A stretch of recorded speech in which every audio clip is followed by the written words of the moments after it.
Krimmi täielik vabastamine hakkas kuju võtma mitte kohese maismaa sissetungi kaudu, vaid järjestikuste otseste löökidega Venemaa logistilistele soontele.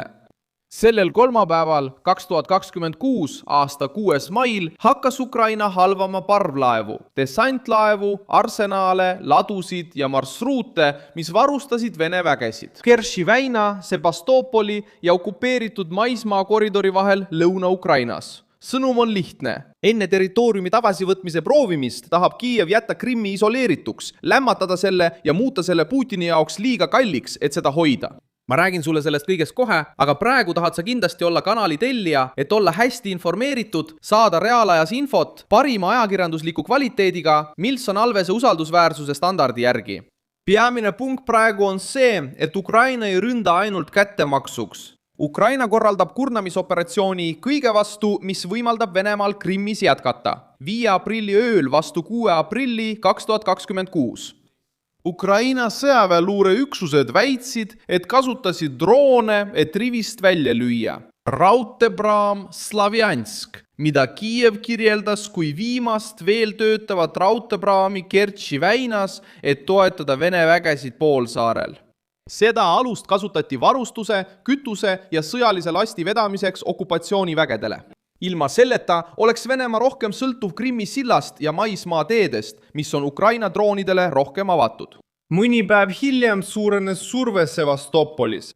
19. aprillil teatas Ukraina, et on rivist välja löönud 2 suurt Vene Musta mere laevastiku dessantlaeva, Jamali ja Nikolai Filtsenkovi. Jamal suutis vedada kuni 500 tonni lasti, sealhulgas soomusmasinaid ja vägesid. Nikolai Filtsenkov suutis vedada kuni 1000 tonni. Ukraina kaitseministeeriumi andmetel olid mõlemad laevad olulised amfiibmaabumisteks ja Venemaa sõjalise kohaloleku toetamiseks Krimmis, kusjuures kogukahjud ulatuvad hinnanguliselt üle $150 miljonit. Just Seal hakkab Krimmi täielik vabastamine muutuma pelgast poliitilisest retoorikast samm-sammuliseks sõjaliseks kampaaniaks. Ukraina ründab seda, mida Venemaa vajab, et Krimmis püsida. Transport, laskemuun, kütus, laevad, praamid, juhtimiskeskused, õhutõrje ja laod. Eesmärk ei ole ainult kahju tekitada. See on muuta iga Vene sõdur poolsaarel üha kaugemaks täiendustest, varudest ja turvalisest põgenemisest. Siiani pole viimaste rünnakute puhul Slavjania, Jamali ja Nikolai Filtsenkovi vastu sõltumatutest allikatest kinnitatud usaldusväärset hukkunute arvu. Peamine teatatud mõju oli logistiline ja sõjaline. Rivist välja löödud laevad, vähenenud transpordivõimekus ja kasvav surve Krimmi sillale.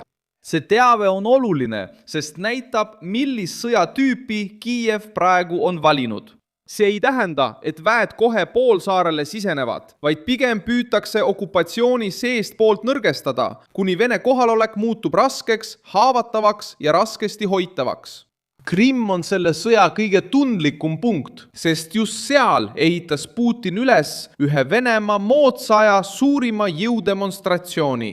Poolsaar annekteeriti ebaseaduslikult. 2014 aastal, pärast seda, kui Vene väed hõivasid hooned, side ja strateegilised punktid Kiievis, valitsenud poliitilise kaose ajal. Sellest ajast alates on Moskva käsitlenud seda piirkonda kui sõjaväebaasi, rahvuslikku sümbolit ja platvormi Musta mere kontrollimiseks. Sevastopol, Musta mere laevastiku peakorter, on muutunud Venemaa operatsioonide keskuseks Ukraina vastu alates 2022 aasta ulatuslikust sissetungist. Seetõttu on Ukraina pealetungil Krimmi vastu suurem kaal kui üksikutel rünnakutel. Kui Kiiev tabab laevu Sevastopolis, parvlaevu Kertšis ja ladusid okupeeritud teede ääres, siib ta aru saama, et Krimm on puutumatu. Vladimir Putin hõivas poolsaare, et näidata jõudu Mustal merel. Nüüd püüab Ukraina näidata, et see sama territoorium võib Kremlile muutuda logistiliseks lõksuks. Krimmi sild paistab järgmise suure survepunktina. See rajatis ühendab Venemaa mandriosa poolsaarega läbi Kertši väina ning on alati omanud nii sõjalist kui ka sümboolset väärtust. See aitab Moskval liigutada kütust, relvi, laskemoona ja vägesid. Kui parvlaevad hävitatakse või rivist välja viiakse, muutub sild veelgi olulisemaks. Ja mida olulisemaks see muutub, seda rohkem saab sellest sihtmärk. Ameerika Ühendriikide pensionil kindral, USA armee ülemjuhataja. Ben väitis hiljuti, et Krimm on endiselt sõja otsustav lahinguväli ja et Krimmi sild langeb lõpuks, kui Ukraina suudab poolsaare isoleerida. Ukraina kalkulatsioon on karm, kuid selge. Esiteks, takistada Venemaal vabalt kasutada Sevastopolit. Seejärel vähendada Vene õhutõrjet poolsaarel. Seejärel katkestada parvlaeva ja laevaühendused ning koridorid. Lõpuks survestada Kertši silda ja sundida Moskvat varustama Krimmi pikemate, kallimate ja haavatavamate marsruutide kaudu okupeeritud Ukraina lõunaosas. See järjestus ei taga kohest vabastamist, kuid loob tingimused, et Vene kohalolek hakkaks stabiilsust kaotama. Aprillis esitles Ukraina kaitseministeerium ise sügava rünnakute kampaaniat kui osa suuremast pingutusest. Kiievi sõnul tabasid Ukraina operatsioonid lisaks Sevastopoli laevadele ja Kertši parvlaevale ka rafineerimistehaseid, terminale, laevu, lennukeid ja keskusi, mis on seotud Venemaa sõjalise võimekusega. Sõnum on see, et Vene tagala ei ole enam turvaline tagala. Sõda on hakanud ulatuma struktuurideni, mida Moskva varem pidas kauguse tõttu kaitstuks.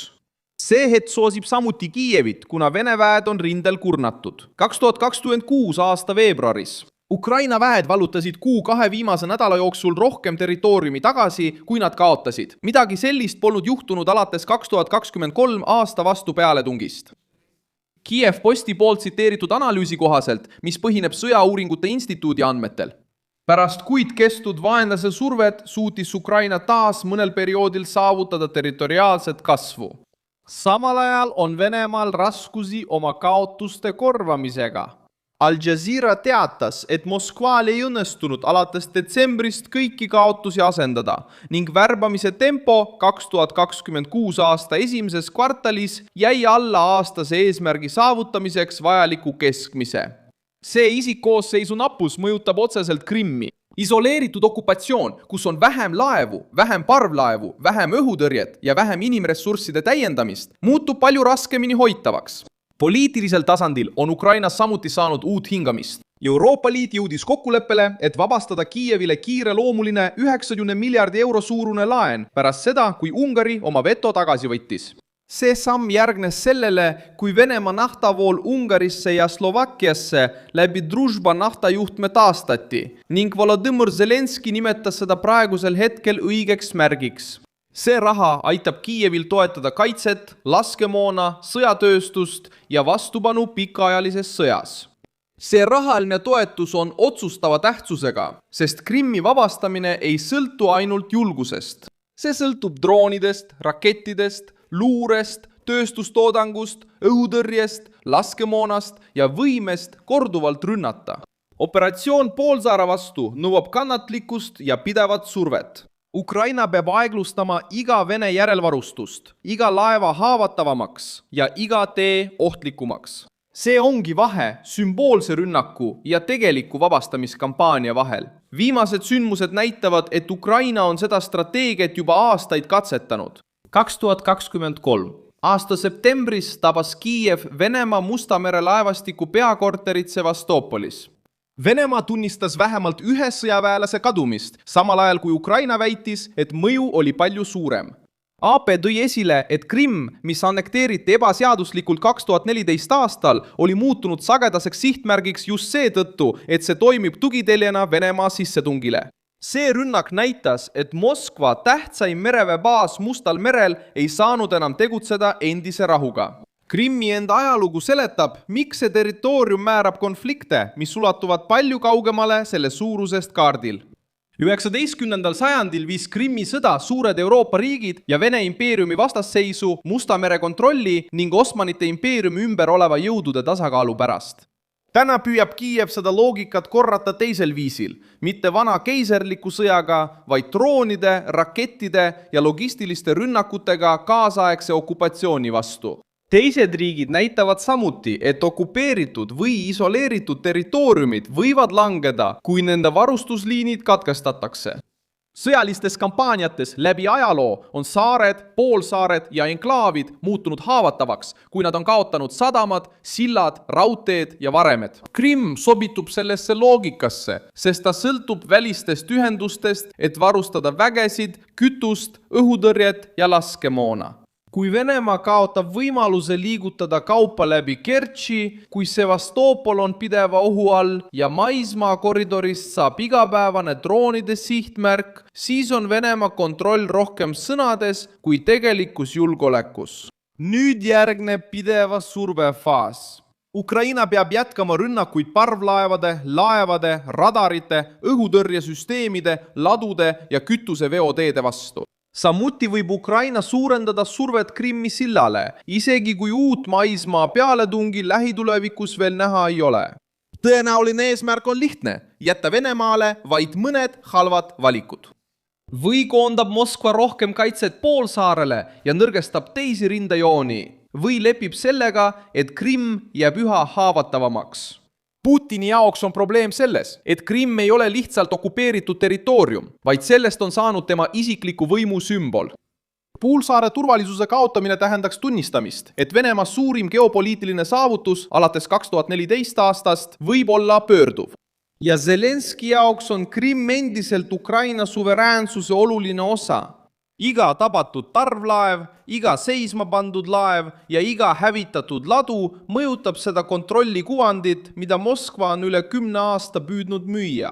Mina olen Milson Alves News ja minu eesmärk on hoida sind iga päev tõese teabega hästi kursis. Uudiste lingid on videokirjelduses.